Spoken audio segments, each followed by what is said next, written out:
Dilip Kalantri, I am a businessman. मेरे काफ़ी Muslim friends थे, वो अक्सर कहते थे मुझे कि इस्लाम में ब्याज से धंधा मतलब पैसा लेके धंधा करना गलत है। मुझे अक्सर विचार आता था कि ये कैसे डेवलपमेंट होगा, लेकिन आज का प्रेजेंट सिनेरियो पूरे दुनिया का देखते हुए एक मानना पड़ रहा है कि जिसने अपना घर गिरवी रख के कर्ज लिया और प्रॉफिट जिसमें मिलता है उस शेयर बाजार में लगाया, उनका घर भी तबाह हो गया।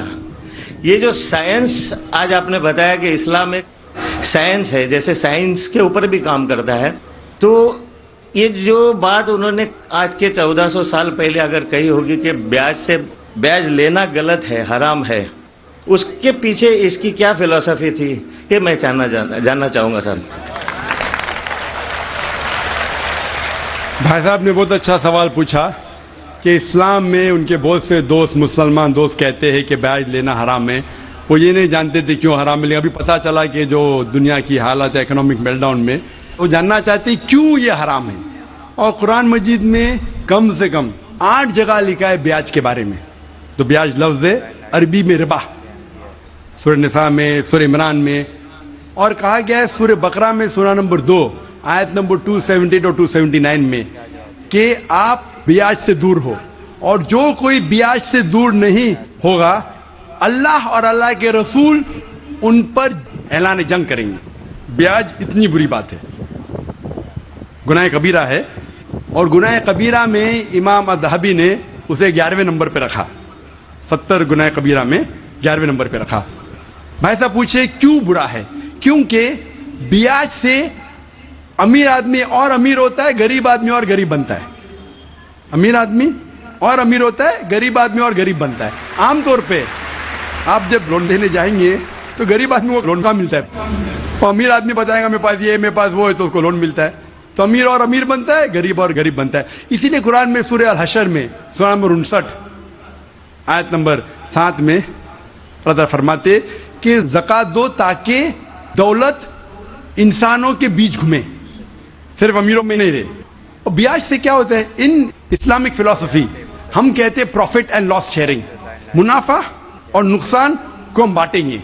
मुनाफा और नुकसान बांटने से पूरी इकोनॉमी तरक्की करती है। और ब्याज से आप बैंक में ब्याज लेते हैं, मुनाफा या नुकसान 8%, 10%, 12% आपको देना ही देना, नुकसान या मुनाफा। लेकिन तो आप देखते शेयरिंग ऑफ द रिस्पॉन्सिबिलिटी, अगर नुकसान हुआ तो हम नुकसान शेयर करेंगे, प्रॉफिट हुआ प्रॉफिट शेयर करेंगे। ब्याज में क्या होता है? मिसाल के तौर पे बैंक में, मैं एक लंबी तकरीर दे चुका हूं इस पे, अभी वक्त नहीं है, सिर्फ ये बोलूंगा कि ब्याज में क्या होता है। मिसाल के तौर पे बैंक ए के पास सपोज 100 रुपया है, वो बैंक बी को 10 रुपया रख के 90 रुपया देती है बैंक बी को। बैंक बी उसमें से 9 रुपया रखता है, बाकी का 90% देता है बैंक सी को। बैंक सी 10% रखती, 90% देती डी को, डी देता ई को। तो लोग कहते हैं मार्केट में हजारों रुपये है कितने? 100 रुपया। तो आज की तहकीक कहते हैं मार्केट में फ्लोट हो रहा है $6 ट्रिलियन, है तो कुछ नहीं, बहुत कम फ्लोट हो रहा है $6 ट्रिलियन। एक जन बैठता है, सब लोग बैठने शुरू होते। लीमैन ब्रदर्स, कौन सोच सकता था कि लीमैन ब्रदर नंबर 1 बैठ जाएगा? उसके बाद सिटी ग्रुप, एक बेटा, सब बैठते गए पूरी दुनिया में एक के बाद एक। तो क्योंकि it doesn't improve the society. Islamic पे के अंदर जांच पड़ताल होती, किसको लोन देना किसको नहीं देना, प्रॉफिट एंड लॉस शेयरिंग है। सन 1980 में बैंक फंड करती थी गैम्बलिंग दिन को, शराब खाने को, कॉमन हो गया। इसके बारे में अगर तकरीर मेरी सुनेंगे, interest free economy promulgated by the Quran, रिबा किस तरीके से हराम है, उसके ऊपर तकरीर मैंने की है। अगर वो सुनेंगे उसमें और डिटेल में मैं तज़किरा कर रहा हूं क्यों इंटरेस्ट हराम है। लेकिन इन शॉर्ट वापिस से आज Japan, America sending emissaries Islamic bank के बारे में जानने के लिए। हमारी गवर्नमेंट के पास हम गए थे, मैं फाइनेंस मिनिस्टर चिदम्बरम जो फाइनेंस मिनिस्टर थे उनसे जिक्र किया था कि अब इस्लामिक बैंकिंग क्यों नहीं शुरू? इंशाल्लाह करेंगे, जब मेरी मुलाकात हुई थी जद्दा में। लेकिन आरबीआई परमिशन नहीं दे रही है क्योंकि उन्होंने तहकीक नहीं की। इंग्लैंड दे चुकी है, कई ममालिक दे चुके।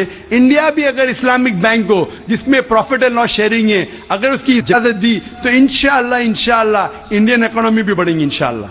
Hope that answers the question.